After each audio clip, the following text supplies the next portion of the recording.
우리 영락수련원은 남한산성에 가면 있습니다.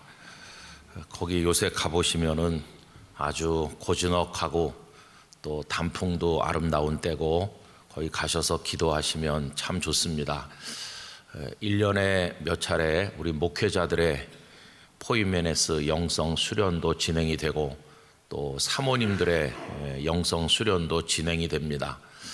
근데 그 목사님들과 사모님 영성 수련은 우리나라에는 거의 없는 독특한 방식으로 진행하는데, 들어오시면 휴대폰을 일단 제출합니다. 그래서 모든 프로그램이 끝나고 폐회 예배가 드려지고 나면 다시 휴대폰을 찾는 거죠.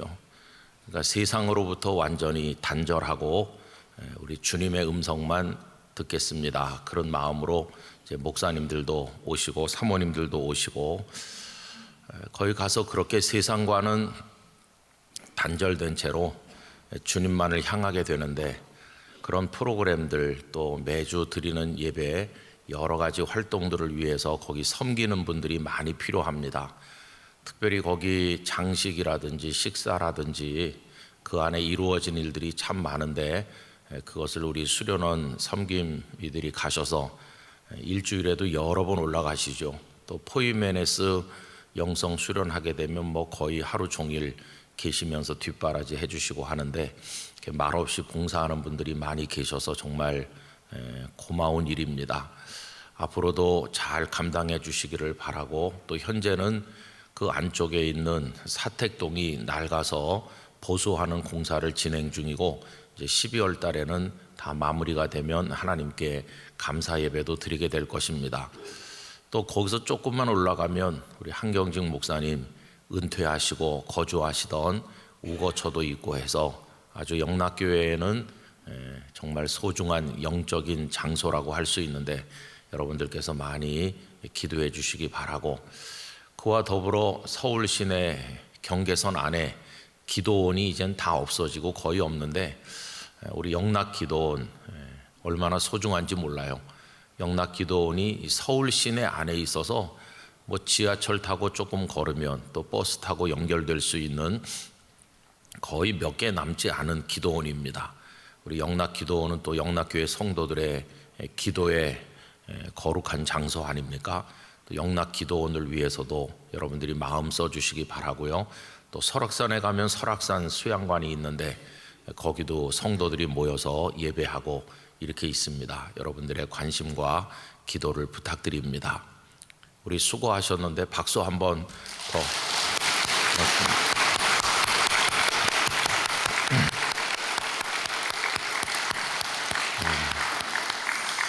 그리고 오늘 박수를 한번 더 하고 싶은데요, 오늘 기도해 준 우리 지준원 성도 정말 눈물 나는 감동의 기도를 하나님 앞에 올렸어요. 다 아시죠 여러분? 하나님께서 그 기도를 다 받아주신 줄 믿습니다. 예수님께서 비유 중에 말씀하시기를, 한 바리새인과 한 세리가 기도를 드렸는데 남들이 보면 당연히 바리새인의 기도를 받으실 것이라고 생각하지만, 주님께서는 그 이야기를 말씀하시면서 그 세리가 오히려 옳다 인정하심을 받았다고 말씀하셨습니다.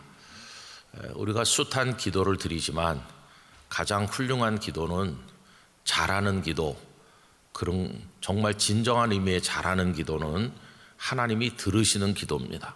하나님이 듣지 않으시면 나머지는 다 허공을 때리는 꽹과리 소리에 불과한 것이죠. 오늘 이 새벽에 우리 지준원 성도의 기도를 하나님께서 받으신 줄 믿습니다. 건강하고 아름답게 하나님 앞에서 잘 살아갈 수 있도록 우리 격려 박수를 한번 하도록 하겠습니다.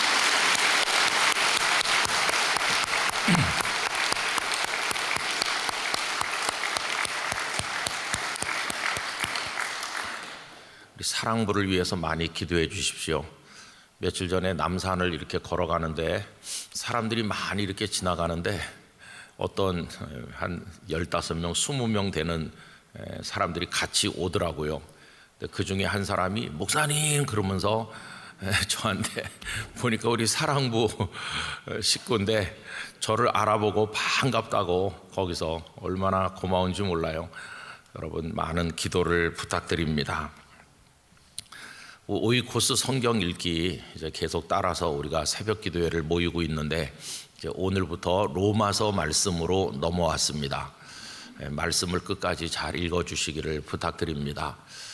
근데 그 로마서 말씀은 그 앞에 나오는 것과는 좀 다르죠. 로마서부터는 서신이 신약 성경의 서신들이 쭉 이어지고 있습니다.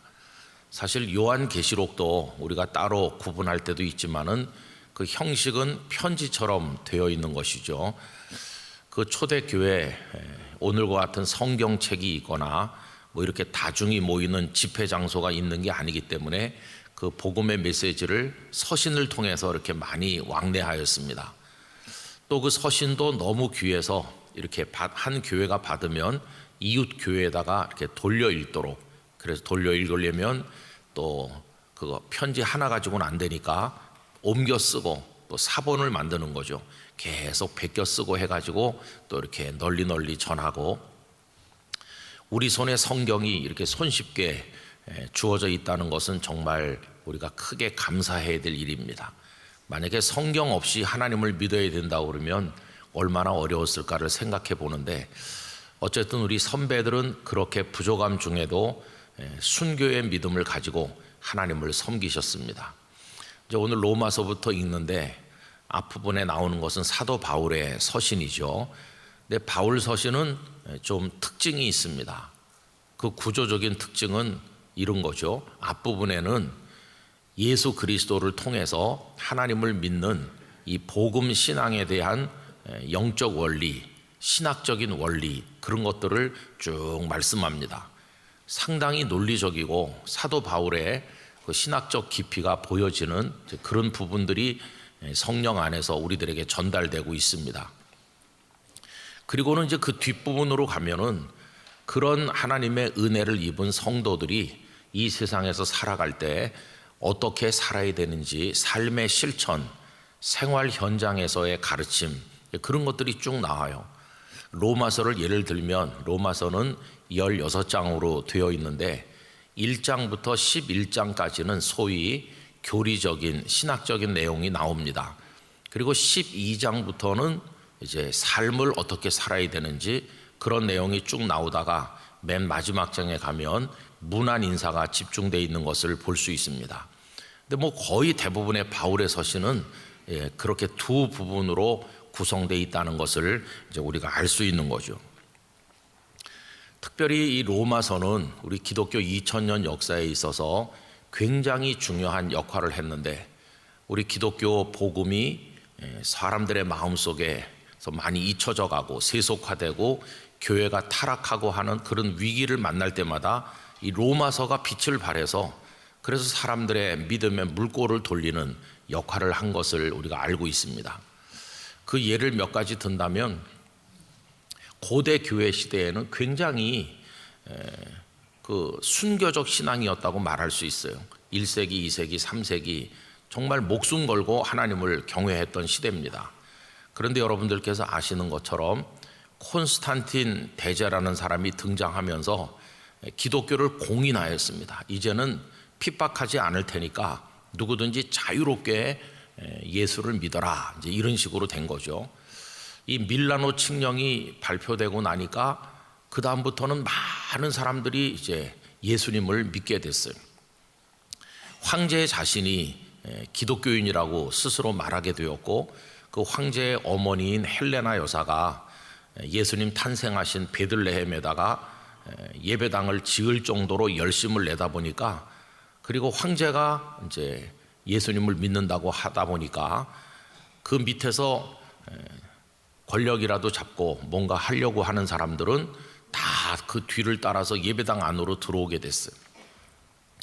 그래서 어느 날 갑자기 순교적인 믿음을 갖지 않으면 예수님을 믿을 수 없었던 상황이 변해서 이제는 출세라도 하고 행세라도 하려면 오히려 교회에 와야 되는 완전히 다른 상황이 전개되게 되었습니다. 사람이 갑자기 늘어나게 됐어요. 그 대신 교회의 그 믿음의 순도가 바닥에 떨어지게 된 거죠.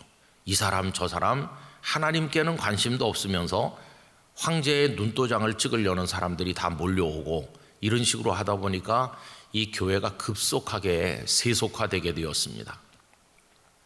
이제 그런 와중에 4세기 중엽에 한 인물이 아프리카에서 태어났는데 그분이 바로 우리가 어거스틴이라고 평소에 불러왔던, 그 영어식으로 부르면 그렇고 그의 본래 이름은 아우구스티누스죠. 그가 이제 태어나게 됐습니다. 354년에 아우구스티누스가 태어났어요. 그는 아프리카 거기서 성장을 하다가 나중에 칼타고까지 나와서 이제 공부를 했고, 그리고 로마에까지 진출해서 당대 최고 학문이라고 하는 수사학 교수가 되기도 했는데, 결국은 어머니 모니카도 세상을 떠나고 또 자기가 어떤 여인과 동거를 했는데 그 여인의 이름은 밝혀져 있지 않습니다. 그땐 좀 이상했던 것 같아요. 왜 그러냐 하면은 어떤 여인과 동거를 하면서 당신은 내 아내는 아니다 이렇게 하고 동거하는 거예요. 나는 나중에 정식 결혼을 할 거기 때문에 그 여자가 내 아내가 되는 거고 당신은 그냥 아내는 아니고 함께 사는 여자다. 참 요즘으로서 이해할 수 없는 거죠. 어쨌든 그 여인이 와가지고 아들을 하나 낳았는데 아데오다투스라는 아들을 낳았죠. 하나님이 주신 선물이라고 이름은 아주 그럴듯하게 잘 지었어요. 그런데 그 아데오다투스도 죽었습니다. 그리고 그 여자는 어떻게 됐는지 알 수가 없고요. 그리고 이제 혼자 됐어요. 세상의 학문을 통해서 부귀영화를 얻으려고 로마까지 진출했었고 또 상당한 명성을 얻기도 했어요. 손꼽히는 수사학 교수가 됐으니까 명예도 얻었고 다 얻은 것 같은데 하나님께서 다 걷어가시는 거예요. 어머니도 데려가시고 아들도 데려가시고 나중에 세상의 명예 같은데 이제 환멸을 느끼면서 그는 빈털터리가 된 모습으로 다시 돌아갑니다. 자기 고향 타가스테로, 아프리카로. 그 모습이 마치 누가복음 15장에 나오는 다 잃어버리고 아버지 집에 돌아가는 그 탕자라고 우리가 부르는 그 사람의 모습과 다를 바가 없죠. 그리고는 이제 하나님의 말씀에 깊이 몰입해서 하나님 앞에서 금욕적으로 살면서 하나님만 바라보게 되는데, 그래서 그는 2000년 기독교 역사에 있어서 가장 높은 고봉 같은 영적 스승이 됩니다. 근데 이제 그가 그렇게 돌이키게 되는 과정을 그의 고백록 속에서 아주 세밀하게 적고 있는데 아마 너무도 잘 아시는 이야기죠. 그가 굉장히 방탕하기도 했고 그러면서도 또 영적 갈등이 많았어요. 육체적 쾌락, 세상의 즐거움 그런 거에 깊이 빠져 살면서도 정신만은 굉장히 또 고결했어요. 그래서 정신적으로는 아주 수준이 높은 삶을 사는데 현실 속에서는 욕망을 떨쳐버리지 못하는 자신 안에 깊이 내재된 이 이중성의 위선, 이것 때문에 고민을 많이 하고 있었던 어느 날 길거리에서 아이들이 떠들면서 노래하는 소리가 들렸죠. 그 노래하는 소리는 집어서 읽어라 하는 것입니다. 집어서 읽어라. 그 라틴어 노래가 이제 들려왔어요.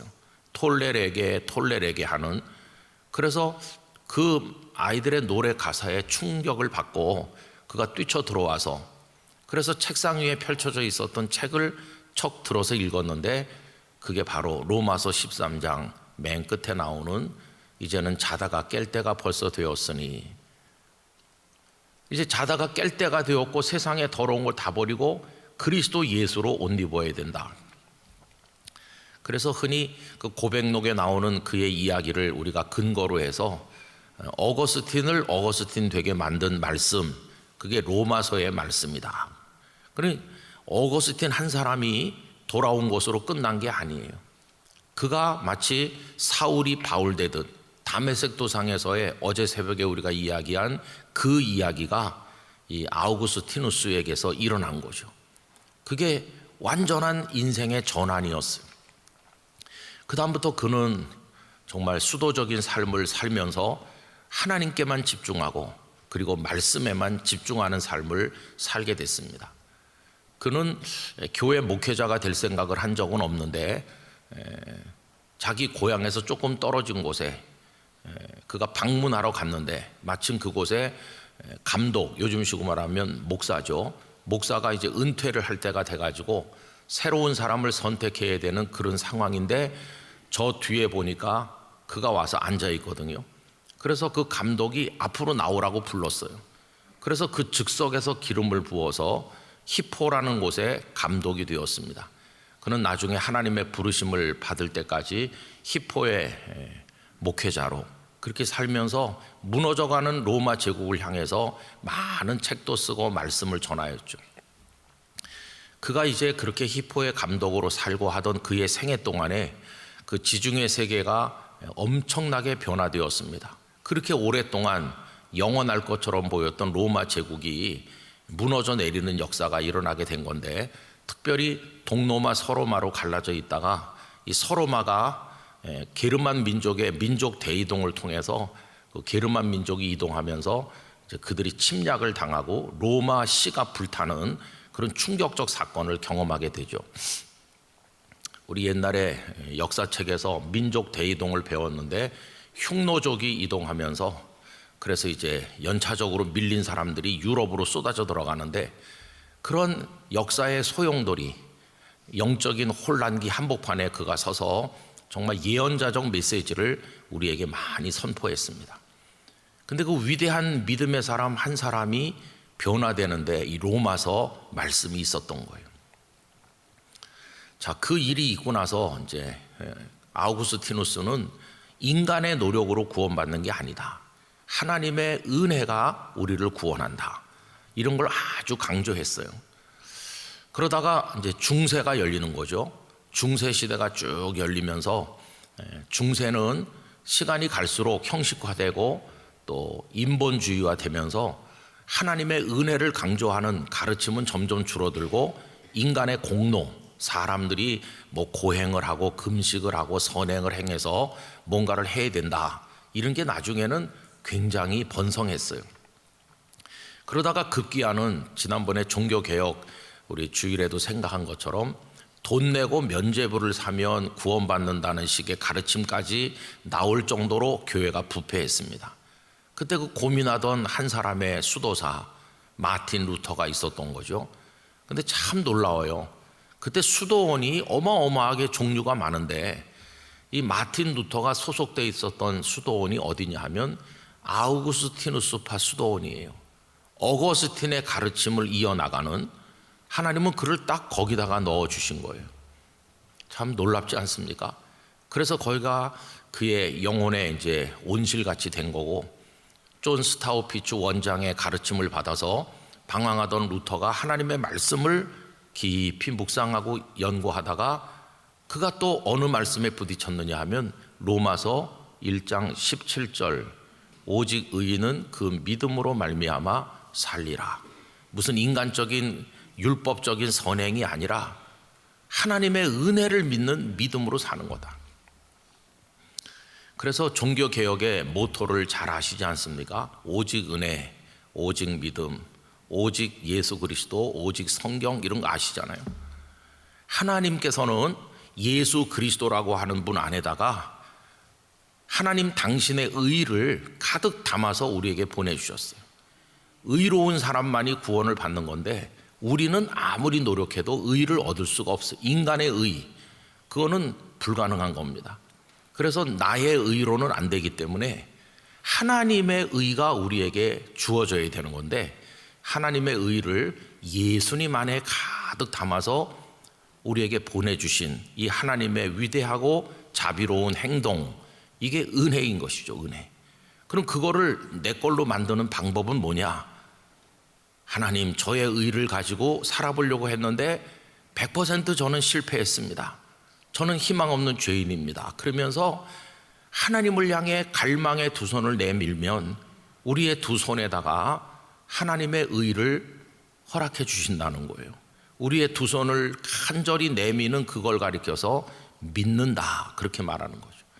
그래서 우리가 얻는 구원을 여러 가지로 표현할 수 있는데, 어떻게 구원받느냐 그러면 하나님의 은혜로 구원받는다 이렇게 말할 수도 있고, 하나님의 의를 통해서 의로워진다고 말할 수도 있고, 그걸 우리에게 가져오신 분이 예수 그리스도이시기 때문에 예수 그리스도를 통하여 구원받는다라고 말할 수도 있고, 그걸 우리의 것으로 만들 때 우리에게 두 손을 내밀고 엎드리는 믿음이 필요한 거니까 오직 믿음으로 구원받는다라고도 표현할 수 있어요.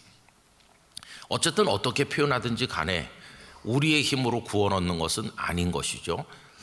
이 종교개혁의 위대한 발견, 오직 의인은 그 믿음으로 말미암아 산다. 여러분, 이게 얼마나 놀라운 겁니까?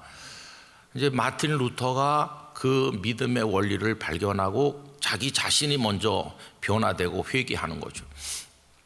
그래서 전에도 말씀드린 것처럼 루터는 소위 탑의 체험이라는 걸 합니다. 그 옛날 그 중세 건물 같은 데는 그 건물 위에 뾰족한 탑이 있고 그 안에 방들이 있고 그랬는데, 그가 거기서 말씀을 읽다가 하나님의 빛을 보게 된 거죠. 오랫동안 짓눌려 있던 그의 영혼이 하나님의 빛을 받는 순간에 완전히 해방되고 기쁨이 충만했어요.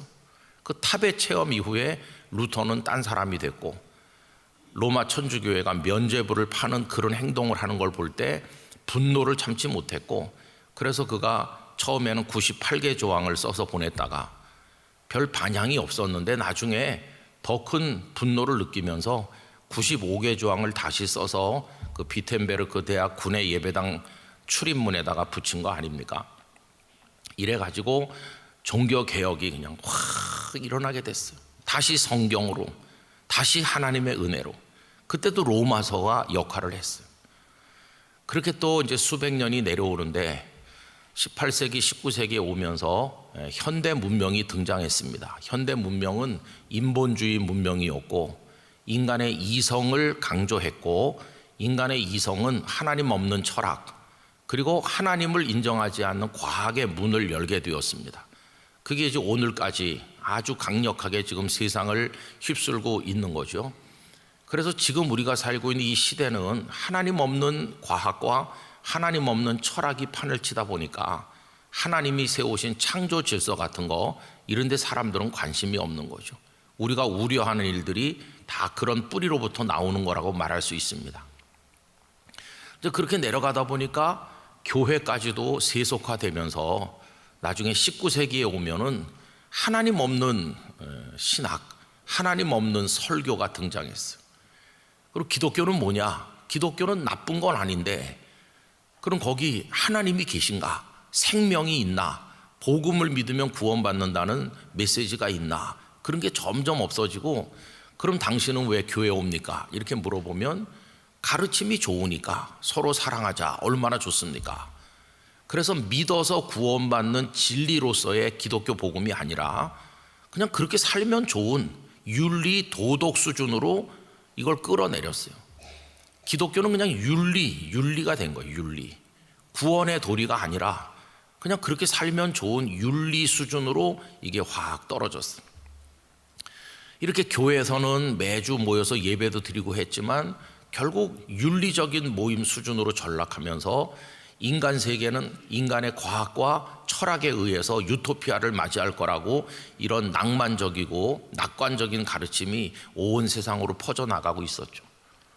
그런 맥락에서 신학교에 다니면서 공부했던 사람 중에 한 사람이 이제 칼 바르트라는 신학자죠. 근데 이 사람은 사실은 뭐 박사 학위를 받은 적도 없고 그냥 그렇게 졸업하고 목사가 돼서 목회하러 갔습니다. 근데 배운 게 그런 걸 배웠기 때문에 목회하러 가서 거기 성도들에게 그런 걸 계속 매주일 얘기했어요. 근데 말하는 자나 듣는 자나 아무 변화도 없고 뭔가 이건 아닌 것 같은데 왜 이렇게 됐지? 깊은 고뇌 속에 그가 빠지게 됩니다. 그러다가 이 칼 바르트가 로마서를 읽으면서 그가 변화를 받는 거예요. 이 칼 바르트를 두고 많은 비판도 있고 그렇지만 그의 공로 중에 우리가 간과할 수 없는 것은 이 타락했던 세속화됐던 하나님에 대한 사람들의 생각을 다시 하나님께로 돌아오게 했다고 하는 그 공로가 칼 바르트에게 있는 것만은 부인하기 어렵습니다. 그가 우리나라에서 3.1운동이 일어나던 1919년에 로마서 주석을 출판했어요. 로마서 주석은 대단한 반향을 불러일으켰는데 사람들이 그 책을 가리켜서 뭐라고 말했냐 하면 하나님을 부정하면서 하나님을 믿는다고 떠들던 자유주의 신학자들이 노는 놀이터에 떨어진 폭탄이다, 그렇게 표현했어요. 애들이 노는 놀이터에 폭탄이 떨어지면 어떻게 되겠습니까? 근데 자유주의 신학자들이 뭐 하나님이 있느니 없느니 그러면서 떠들고 놀던 그 한복판에 폭탄이 떨어졌는데 그게 이 칼 바르트의 로마서 주석이라는 책이다. 여러분이 로마서 주석에서 칼 바르트는 굉장히 중요한 몇 가지를 얘기하는데 하나님을 하나님 되시게 해라. 하나님은 하나님이시지 인간이 이렇게 마음대로 해도 좋은 그런 분이 아니시다. 하나님은 저 너머에, 그래서 이제 독일어 전치사로 게겐 위버라고 그랬는데 저 너머에 손이 닿을 수도 없고 바라볼 수도 없는 어마어마하게 높은 곳에 계신 위대하신 하나님이시지 인간들이 자기 마음대로 그렇게 해도 좋을 하나님이 아니시다. 그 하나님 앞에서 떠는 자가 돼야 된다. 두려움을 알아야 된다. 그 위대하신 하나님 앞에 옷깃을 여미고 엎드려야 된다. 그래서 그가 가르친 걸 가리켜서 신정통주의라고 부릅니다. 어거스틴이나 루터가 가르친 게 정통주의 신학이라면 이 바르트에 와서 그게 다시 정통주의로 돌아오게 됐다고 하는 뜻에서 이제 그렇게 얘기를 하는 거죠. 어쨌든 그것도 로마서였어요. 그래서 여러분 이제 우리가 오늘 읽게 되는 이 로마서는 그런 면에서 굉장히 중요한 걸 담고 있어요. 이제 그 중에서도 오늘 우리가 읽는 요 3장에 아까 읽은 2절 말씀이 왜 우리가 하나님 앞에 감사하고 또 감사해야 될 주제인가를 보여주는 것이죠. 여러분, 그런데 오늘 이 로마서가 보여주고 우리가 나누는 이 주제는요, 오늘의 사람들에게 정말 인기가 없는 주제예요. 오늘 왜 사람들이 자꾸 교회를 떠날까? 여러분 가만히 생각해 보시면은 잘 사는 나라일수록 교회 오는 사람이 없습니다. 아주 가난하고 어려운 나라일수록 더 많은 사람들이 하나님 앞에 매달립니다. 그런데 왜 저 서구의 사람들이나 경제 소득이 높다는 나라 사람들이 점점 교회를 떠날까? 그거는 그 경제적인 풍요가 하나님을 떠나게 만드는 것이죠. 좀 대한민국도 그 현상이 같은 맥락에 있는 겁니다. 우리나라가 아주 어렵고 힘들었을 때는 하나님 앞에 목숨을 걸었는데 이제는 배부르게 먹고 사는 나라가 되다 보니까 사람들은 하나님께 별 관심이 없어요. 그리고 어쩌다가 교회 한번 와보면 목사가 하는 설교가 뭐 별로 듣고 싶은 설교가 아니에요. 왜 그러냐 하면은 자꾸만 죄인이라고 하니까. 바깥 세상에서는 자존감을 키워주고 당신은 위대한 사람이다, 당신은 뭐든지 할 수 있어, 이런 심리적인 책들이 넘쳐나고 인기가 있는데 그렇게 고무됐던 사람이 예배당에만 오면은 목사가 죄인이라고 자꾸 그러니까 누가 그런 걸 듣고 싶어 하겠어요. 그래서 기독교 복음이 오늘날 사람들에게 별로 그렇게 매력 있는 메시지는 아니라는 것이, 다 이렇게 떠나가는 거죠. 근데 이 로마서가 그렇게 위대한 말씀 우리에게 전해주는 하나님의 말씀인데 그 로마서가 오늘의 사람들에게 얼마나 그 설득력을 가지나, 특별히 오늘 읽은 이런 말씀 전혀 매력이 없는 말씀이에요. 근데 우리가 예수님을 믿는 입장에서 간과할 수 없는 건 뭐냐 하면 예수님을 이 땅에 왜 오셨나 이렇게 물어볼 때 그 가난한 사람 도와주려고. 여러분, 예수님이 구호 사업가입니까? 가난한 사람 곁에 계셨지만 예수님은 구호 사업을 위해 오신 분은 아닙니다. 병든 자를 고쳤지만 예수님은 의료 사업을 위해 오신 분은 아니잖아요. 성경에 병들고 가난하다라고 하는 인생의 고난을 자주 언급하고 있는데 그걸 전부 하나로 묶는 개념이 있다면 그게 뭘까요? 그게 죄인이라는 거예요. 왜 이 땅에 병들고 가난한 고통이 왔나? 왜 외로움이 생겼을까? 왜 이 땅에 갈등과 분노 같은 게 넘쳐날까? 왜 더러운 욕망이 판을 치는가? 이 뿌리를 캐들어가 보면 맨 마지막에 도달하는 거는 죄입니다. 죄. 그래서 가장 폭넓은 인생의 비참함을 포용하는 개념은 우리가 죄인이라는 거예요. 죄인이기 때문에 병든 사람도 있고, 죄인이기 때문에 가난한 사람도 있고, 죄인이기 때문에 타락한 자도 생기고, 이게 다 죄로 인해서 이렇게. 그러니까 죄의 문제는 성경 전체를 꿰고 흐르는 아주 심각한 인간의 실존적인 현실 문제고, 이거를 해결해 주시는 게 근원적인 하나님의 구원인 것이죠. 근데 이 죄라고 하는 주제가 오늘날을 사는 사람들에게 별로 듣고 싶은 얘기가 아닌 게 문제예요. 여러분, 로마서 말씀을 쭉 읽어보면요, 오늘 읽은 본문에 뭐라고 돼 있냐면 모든 사람이 죄를 범하였음에로 시작하잖아요. 여기 핵심적인 말씀이 모든 사람이라는 거예요. 모든 사람. 그래서 로마서 1장을 쭉 읽어보시면은 우선 맨 먼저 나오는 게 뭐냐 하면 이방 사람. 바울은 유대인 아닙니까? 그러니까 유대인을 빼놓은 나머지 이방 사람들 다 우상 숭배자고 더러운 욕망에 따라 사는 자들이다. 이게 1장에 나옵니다. 예를 들어서 1장 18절 말씀 가보십시오. 1장 18절 제가 읽어보겠습니다. 이렇게 시작합니다. 하나님의 진노가 불의로 진리를 막는 사람들의 모든 경건하지 않음과 불의에 대하여 하늘로부터 나타나느니, 거기 불의로 진리를 막는 사람들이 누굴 가리키는 거냐 하면 이방인들을 가리키는 거예요. 이방인들의 가장 큰 죄 중에 하나는 우상숭배했다는 거예요. 19절, 이는 그들이 진노를 받게 되는 이유는 하나님을 알만한 것이 그들 속에 보임이라. 하나님께서 이를 그들에게 보이셨느니라. 아름다운 세상만 바라보고 있어도 이걸 만드신 분이 계실 거야 이렇게 느낄 수 있도록 하나님께서 당신의 솜씨, 당신의 영광을 삼라만상 속에 새겨 놓으셨다는 거예요. 그런데도 20절, 창세로부터 하나님의 보이지 아니하는 것들 곧 하나님의 영원하신 능력과 신성이 그가 만드신 만물 삼라만상에 분명히 보여 알려졌는데, 그러므로 그것만 봐도 하나님이 계시다는 걸 알 수 있는데도 그들은 하나님을 믿지 않는다는 거예요. 그러므로 그들이 나 하나님을 몰랐어요 라고 핑계할 수 없다는 겁니다.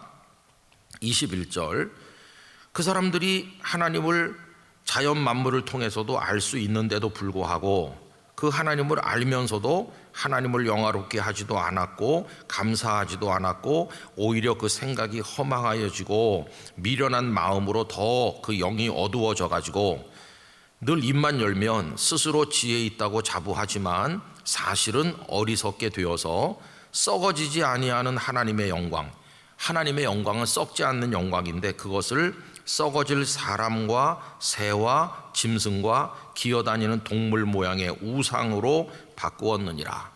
이방인들이 신을 숭배한다고 하면서 사람 모양으로 만들어 놓고 절하기도 하고 동물 모양을 만들어 놓고 절하기도 하고 심지어 이쪽에 지중해 세계에서는 그 뱀을 숭배하는 종교도 많았어요. 기어다니는 거. 그리고 전에도 말씀드린 것처럼 이집트에 가보면은 풍뎅이 신도 있다고 그랬잖아요. 풍뎅이를 이만하게 만들어 놓고 그걸 이렇게 돌 기둥 위에다 풍뎅이를 올려놨어요. 그리고 사람들이 풍뎅이 앞에 이렇게 하는 거예요. 여러분, 풍뎅이를 함부로 죽이면 큰일 납니다. 풍뎅이가 옛날에는 대단했어요. 그런 짓을 하고 있으니 이방인들은 다 죄인이라는 거예요. 여러분, 우상숭배만 그들의 죄가 아니에요. 또 더 내려가셔서 거기 26절에 가보면 이방인들이 이렇게 살다 보니 어떻게 됐나? 이 때문에 하나님께서 그 이방인들을 부끄러운 욕심에 내버려 두셨으니 곧 그들의 여자들도 순리대로 쓸 것을 바꾸어 영리로 쓰며 그와 같이 남자들도 순리대로 여자 쓰기를 버리고 서로 향하여 음욕이 부릴 듯하며 남자가 남자와 더불어 부끄러운 일을 행하여 그들의 그릇됨에 상당한 보응을 그들 자신이 받았느니라. 한 경건한 남자와 경건한 여성이 가정을 이루고 오손도손 행복하게 살아야 되는데 이렇게 하지 않고 남자와 남자끼리 요새 하는 짓들이 여기 다 옛날에도 그랬다는 거죠. 이방인들이 그런 짓을 했다. 그 밑에 쭉 보면 다 그런 얘기입니다. 또한 그들이 마음에 하나님 두기를 싫어하며 하나님께서 그들을 그 상실한 마음대로 내버려 두사 합당하지 못한 일을 하게 하셨으니 곧 모든 불의, 추악, 탐욕, 악의 뭐 이런 게 쫙 나와요. 그래서 1장에서 얘기하는 건 이방인들, 아무리 대단한 로마 사람, 아무리 철학적으로 훌륭한 헬라 사람, 뭐 굉장한 사람들 많지만 다 죄인이라는 거예요. 이방인은 다 희망 없는 죄인이다.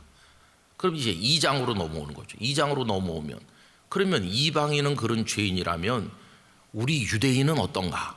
율법을 알고 구약시대 때부터 하나님을 믿는다는 우리 유대인들은 그럼 의인이냐? 여러분 2장으로 가보시기 바랍니다. 2장 17절 가보실까요?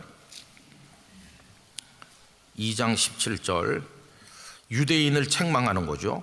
유대인이라 불리는 네가 율법을 의지하며 하나님을 자랑하며 율법의 교훈을 받아 하나님의 뜻을 알고 지극히 선한 것을 분간하며 맹인의 길을 인도하는 자요 어둠에 있는 자의 빛이요 율법에 있는 지식과 진리의 모본을 가진 자로서 어리석은 자의 교사요 어린아이의 선생이라고 스스로 믿으니, 이게 이제 유대인들의 자의식이죠. 우리는 저 이방인하고는 달라.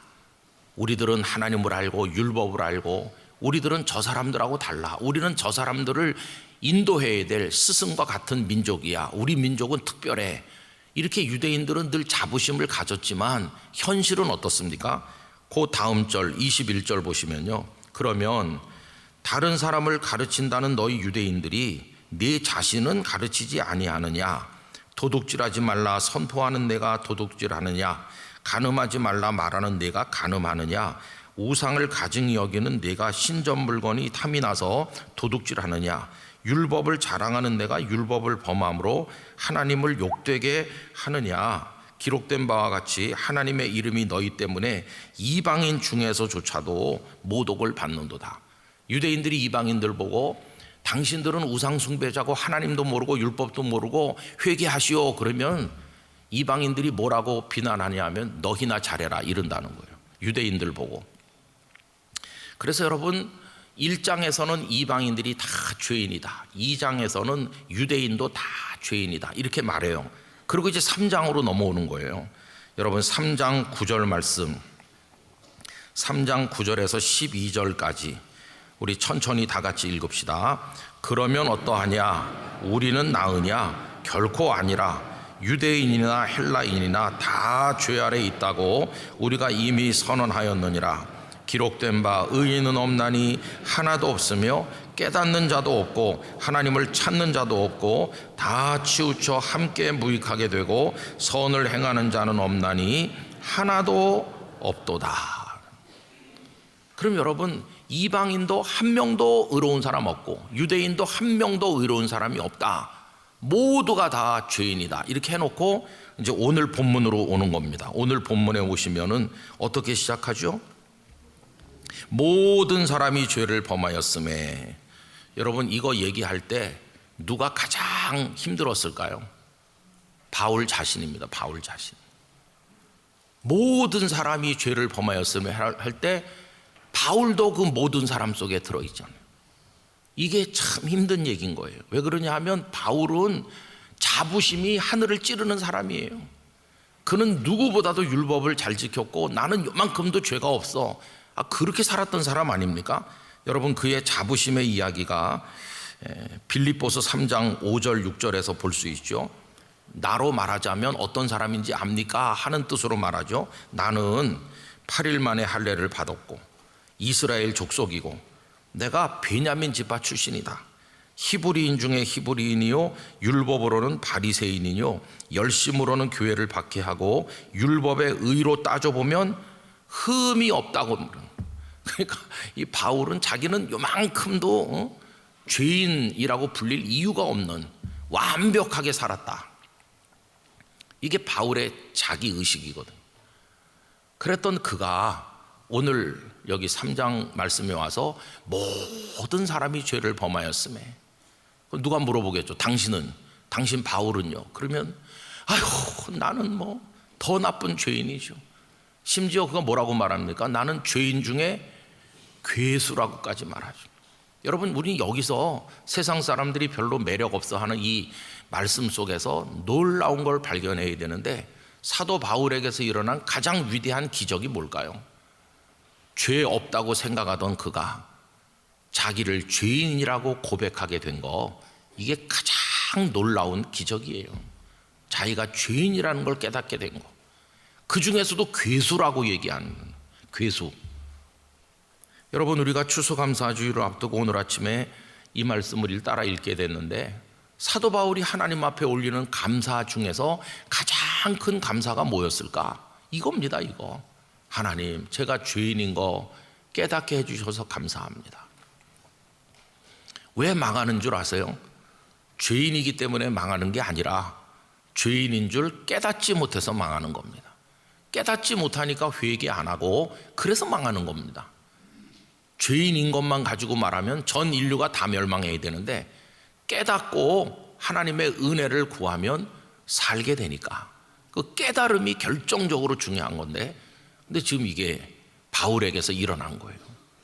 오늘 이 메시지가 인기가 없는 것은 우리 대한민국 사회만 봐도 다 내 죄 때문이다 이렇게 말하는 사람이 있습니까? 없습니다. 죄를 지은 사람들이 다 내가 뭐 어때서 이렇게 말합니다. 뭐 정치인들 뭐 누구누구 할 거 없이 다 세상은 자기가 다 잘났다고 그러고 의롭다고 그러는 세상인데, 하나님이 우리 안에 일으키는 가장 놀라운 변화는 주님, 저 죄인이에요, 이거거든요. 그러니까 기독교 복음이 별로 이렇게 매력이 없죠. 근데 여러분, 인생이 자기가 대단한 줄 알고 살다가 벽에 부딪히면 그때 하나님 앞에 엎드리는 거예요. 잘 아시는 것처럼 9.11 테러가 일어나서 미국이 큰 충격을 받았을 때 그때 갑자기 교회로 오는 사람이 많아졌다고 합니다. 그런 치명타를 받고 나면 그때서야 우리가 죄인인가 이렇게 하는 거죠. 개인도 그래요. 그냥 자기 잘난 맛에 살던 사람이 무슨 충격적인 인생의 아픔을 맞이하게 되면 그때 하나님 앞에 오는 사람이 많아요. 근데 여러분, 하나님은 우리에게 죄인인 걸 깨닫게 만들어주시는 그런 은혜를 주시는 거죠. 저는 오늘 아침에 하나님 앞에 우리가 감사할 때 정말로 우리가 죄인인 걸 깨닫게 해주신 은혜 감사하기 바랍니다. 여러분, 내가 죄인이라는 거 진실로 고백하실 수 있다면 큰 축복을 받으신 거예요. 그걸 깨달았기 때문에 십자가 앞에 나가게 되는 거고, 그걸 깨달았기 때문에 구원을 받는 거예요. 1997년에 우리 모두를 놀라게 만드는 사건이 일어났는데, 북한 권력 서열 10위 안에 있던 황장엽이라고 하는 분이 우리나라 대사관에 망명을 신청했죠. 다 충격을 받을 정도로 놀라웠죠. 주체사상을 만들었다는 사람 아닙니까? 그 황장엽 선생은 김일성 대학을 졸업을 하고 1951년 여기서 전쟁이 한창이던 때 모스크바로 유학을 가서 철학 박사가 돼서 돌아오고 김일성 종합대학의 총장이 되고 김정은을 가르쳤고 뭐 굉장한 이력을 가진 그런 사람이죠. 그러다가 이제 우리나라로 넘어오게 됐어요. 그래서 2010년까지 13년을 살다가 심장마비로 세상을 떠났습니다. 그에 대한 이야기가 무궁무진하게 뭐 많아요. 뭐 소문도 많고 이런 얘기 저런 얘기 많고, 그 가족이 다 불행하게 됐다 그런 얘기도 뭐 떠돌고 그러는데, 이제 그분이 넘어왔을 때 그분 곁에 한 10년 이상 머물면서 이제 그분의 그 모든 그 전향한 그런 얘기들을 정리해서 책으로 내고 뭐 그런 일을 하신 분이 계십니다. 그분이 이제 제가 한번 만나게 됐어요, 최근에. 또 그분은 예수님을 믿는 분도 아닌데 예수님을 믿기로 하고 우리 교회 지금 오고 있습니다, 그분이. 제가 이제 그 황장엽이란 분이 예수님을 믿었을까, 그게 참 궁금한 이제 그런 부분인데, 그분이 교회를 가지는 않았어요. 근데 우리가 존경하는 우리 교회 권사님, 주선의 권사님, 장신대 교수님으로 하늘나라에 가셨잖아요. 이 두 분이 고향이 같다고 그래요, 한 동네. 그래서 나이도 2살 차이고, 그래서 옛날 고향에서 자라날 때 그 뒷골목 얘기를 나눌 수 있는 이제 그런 관계였고, 그 측근에게 황장엽 선생님은 내가 대한민국에서 믿을 수 있는 유일한 한 사람은 주선의 교수뿐이 없다 이렇게 말했다고 그래요. 근데 주선의 교수님이 계속 전도했다는 거예요. 계속 예수님을 믿어야 된다. 제가 얼마 전에 그분을 만났을 때 아마 그분이 황장엽 선생에 대해서는 우리나라에서 제일 많이 알고 있는 분이라고 생각이 돼서 여쭤봤습니다. 황장엽 선생님이 예수님을 믿었느냐 이렇게 물어봤어요. 그랬더니 그분이 이래요. 황 선생한테 물어봤대요. 예수님을 믿습니까? 이렇게 물어보니까 나는 죄가 너무 많아서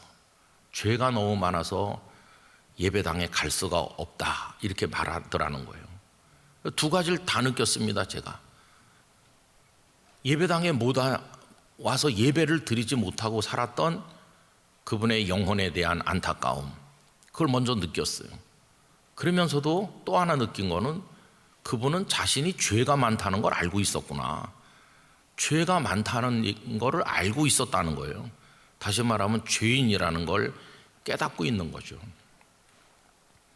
그래서 주선회 교수님이 늘 전도했다는데 그 주선회 교수님이 기도합시다. 그래 기도도 하고 복음도 전하고 그러면서 눈 뜨고 있으면 눈 감으라고요. 그렇게 하고 그 다음에 아멘 하세요. 그럼 아멘 하고 그랬다고 그래. 어린애처럼. 그 참 재미난 얘기예요. 근데 이분이 물어봤대요. 그렇게 주선회 교수님이 전도하고 예수님 믿으라고 하면 그거 그냥 듣고 흘렸나요? 아니면 마음으로 받아들였나요? 하니까 그 황장엽 선생이 하는 말이 마음으로 다 받아들였죠. 그렇게 얘기하더래요. 참 놀라운 비사예요. 언제 시간 되면 그분 얘기를 좀 더 많이 듣고 싶은데 한 사람이 하나님 앞에 서서 난 죄가 많아. 예배당에 갈 수 없어. 죄가 많아서.